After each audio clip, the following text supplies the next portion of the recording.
They always told me that family is everything. That when the world falls apart, blood holds tighter than bone. Lies. Blood is the first to spill when power is on the line. The moment I walked back into the house, everything felt off. Not the creak of old wood beneath my boots or the sour stench of mildew from the basement. That was familiar. It was the silence. Thick, suffocating. It clung to my skin like guilt. And I'd worn enough of that to know. The hallway was still lined with portraits, now coated in dust, like time had chosen to forget us all. Or maybe we'd forgotten each other long before I left. I passed each face without looking. I didn't need to.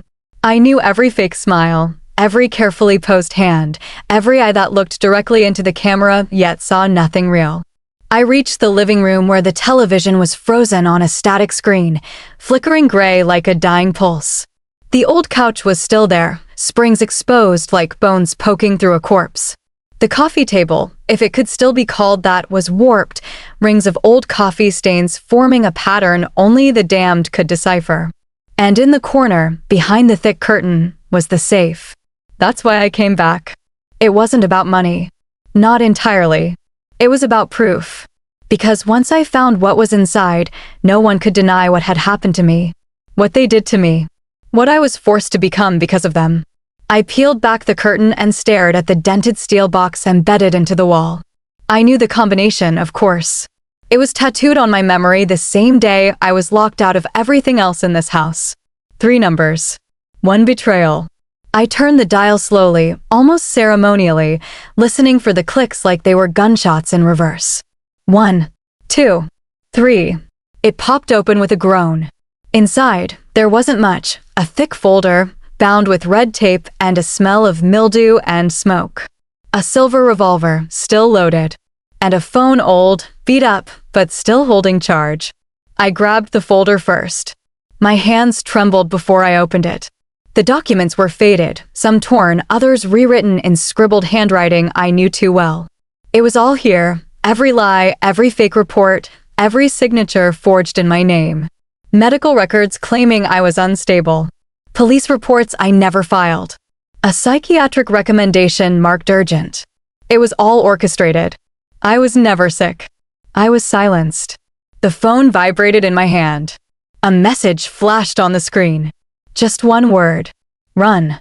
I froze. Then the back door slammed. I didn't wait to see who it was. I shoved the folder into my backpack, snatched the gun, and bolted through the front. The neighborhood hadn't changed much.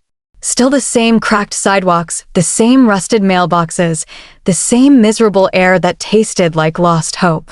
But now I was the virus infecting it again. I ran until my lungs screamed. Then I ran farther. I didn't know where I was going, just away. Far from the house. Far from the lies. Far from them. But the past doesn't let go that easily. I collapsed in an abandoned gas station a few miles out. The place was a ruin, shattered glass, graffiti carved into every inch of wall, a broken vending machine hanging open like a gutted beast. I barricaded the door with a rusted pipe and slumped behind the counter. Only then did I check the folder again.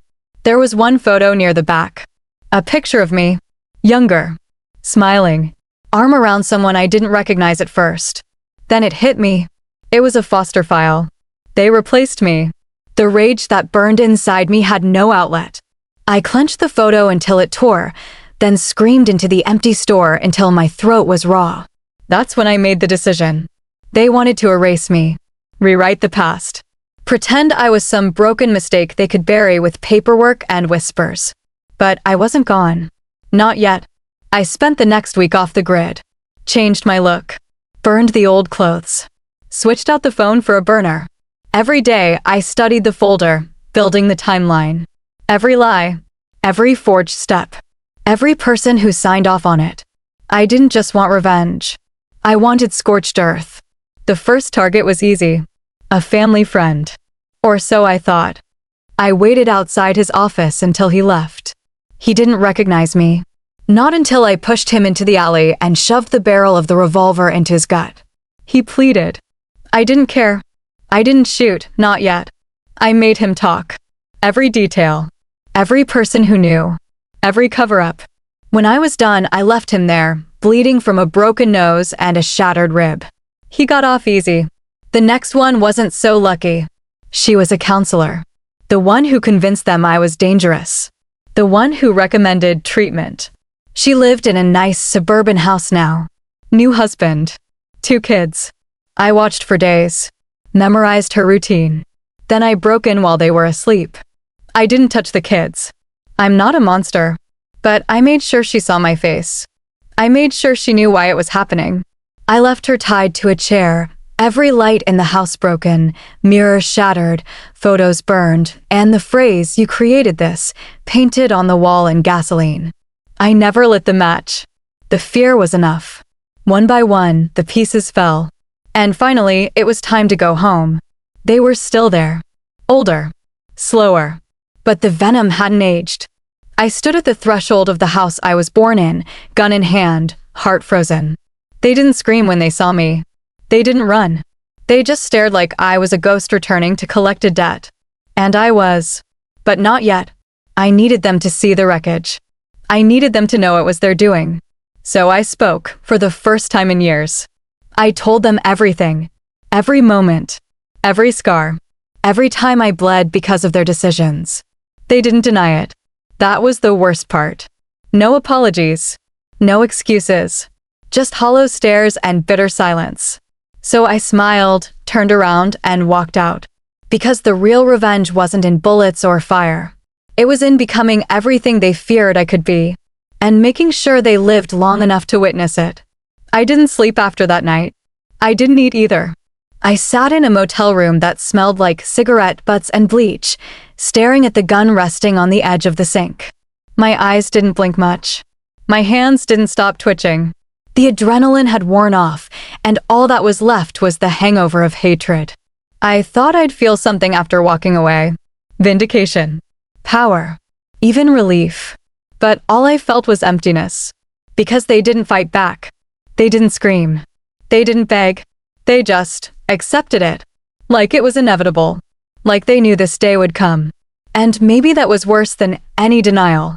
I stayed in that room for 3 days, watching the news. Waiting. But there was nothing. No police reports. No missing persons. No fire. Just silence. Like they'd decided to keep it buried. Like they'd rather suffocate in guilt than expose the truth. So I decided to dig deeper. I made a list. Not just names. Systems. Networks. The schools that labeled me a problem. The officers who showed up at the house and looked the other way. The therapist who smiled while writing prescriptions that made me hallucinate my own reflection pulling a knife. This wasn't just personal anymore. It was institutional. I started with the principal. He was retired now, living in a retirement home that smelled like warm milk and death. I posed as a volunteer. Brought him tea. Asked about old students. He didn't recognize me either until I repeated the phrase he used during that final meeting. "This one's a lost cause." His eyes widened. And I smiled. I didn't kill him. But I made sure everyone around him believed he had. I planted things. Spread rumors. Made calls from untraceable numbers. Before the week was over, he was removed from the home and labeled a danger to others. Just like I was. Poetic. Next came the detective. The one who filed the report without ever visiting the house. I waited until his daughter's wedding. Rented a room in the same hotel. Sent him a letter with copies of the files. Told him I had more. He called the number I left. I didn't answer. He called again. And again. Then I watched him drink himself into a stupor and smash his phone against a mirror. One by one, I dismantled them all.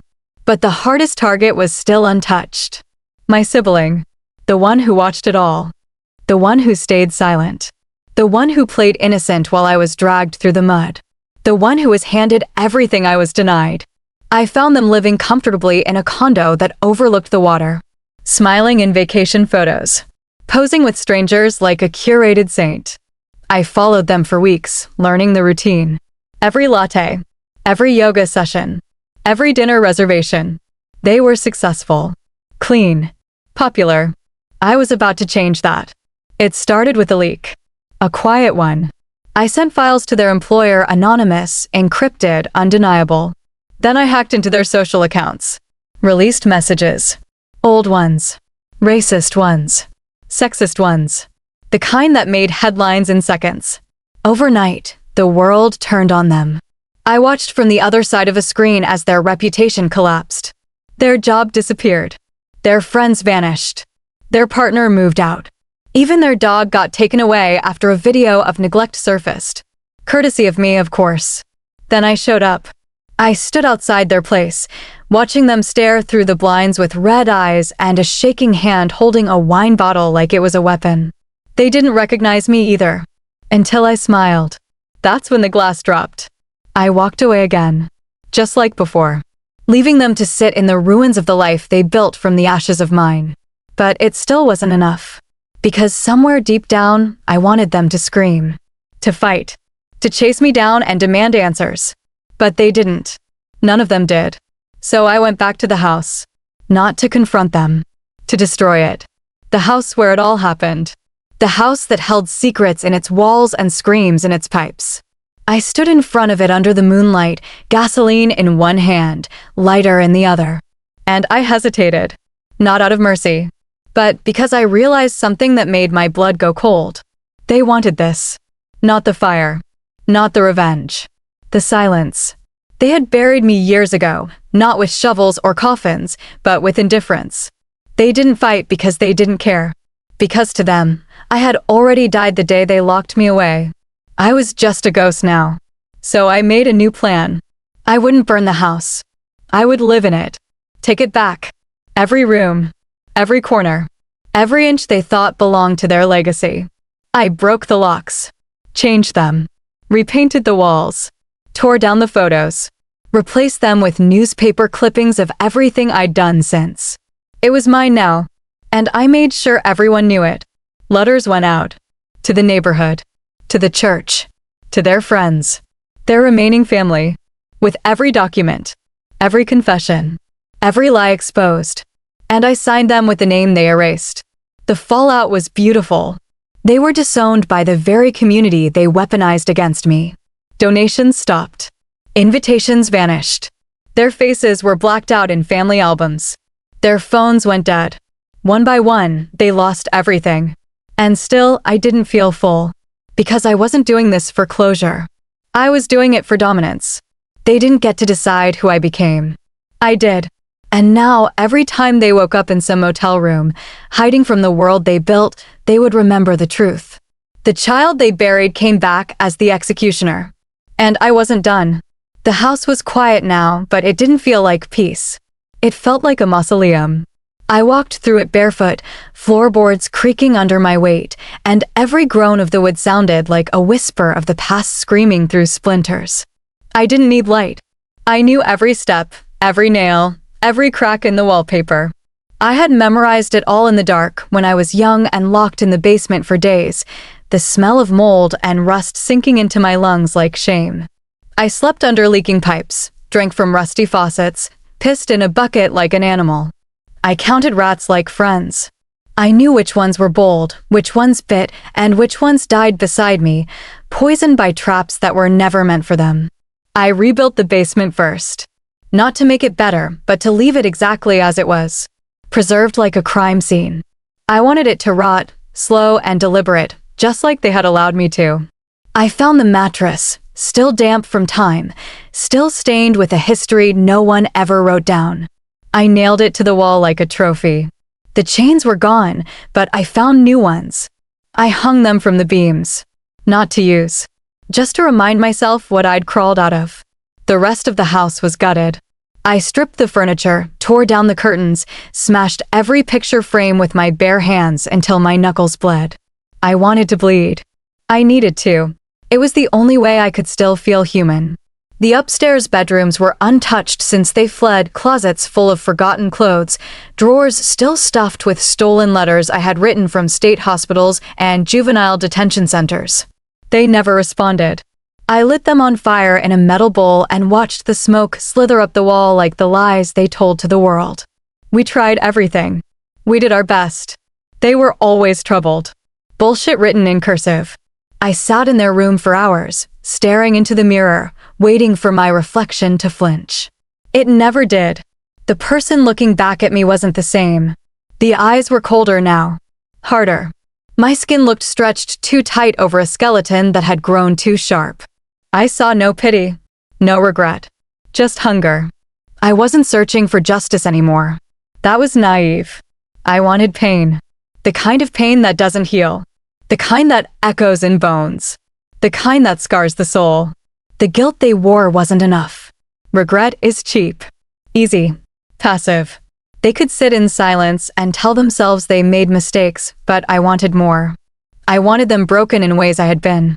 Not just reputation. Not just fear. I wanted to touch their nerves. Burn their flesh. Crack open their sanity like they cracked mine. So I hunted them again. They were hiding now, scattered like roaches. One had moved out of state, living in a rented trailer near a gas station, working night shifts under a fake name.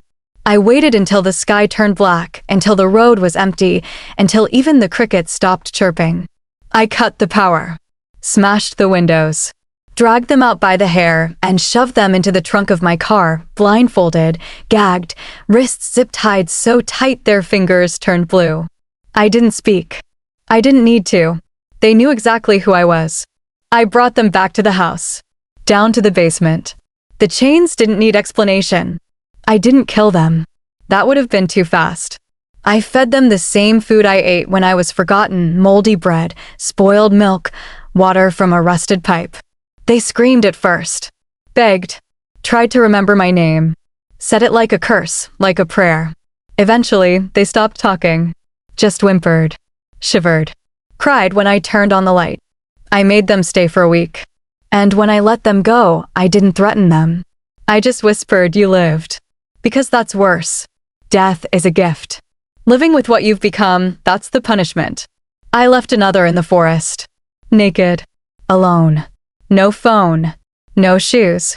Just a mirror strapped to their chest so they could see what they looked like when begging for salvation. I took pictures. Sent them to the remaining family members. No message. Just the photo. That was enough. The final sibling, the golden one, was harder to reach. Their security was tighter now.